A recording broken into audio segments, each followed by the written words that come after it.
افتتح تجمع نساء زنوبيا اليوم معرض الكتاب للقائد عبد الله أوجلان تحت الشعار: الأفكار التي تخترق القضبان لا يمكنك سجنها، وذلك في إطار حملة الحرية للقائد عبد الله أوجلان الحل السياسي للقضية الكردية.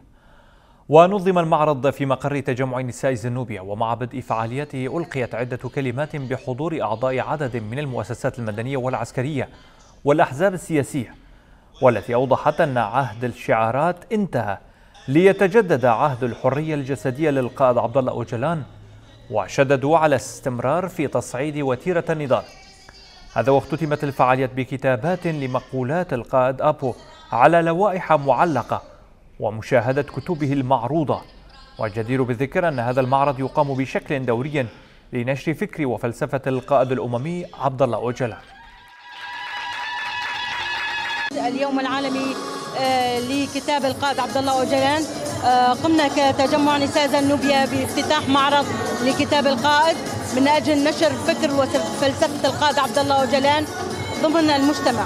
دعينا على هذه الفعالية جميع المؤسسات المدنية والعسكرية والمؤسسات الشعبية، أهالي مدينة الرقة، من أجل اطلاع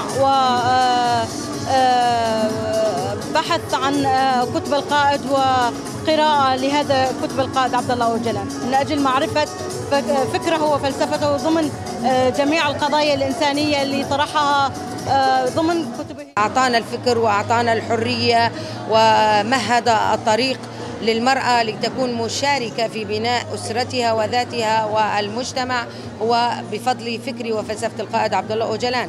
وإن المؤامرة الدولية على القائد عبد الله أوجلان لم تكن على شخص القائد عبد الله أوجلان، إنما على فكره النير، لأنه فكر كان يريد للمجتمعات أن تكون حرة، فكر أراد السلام والأمن والأمان للإنسانية جمعاء.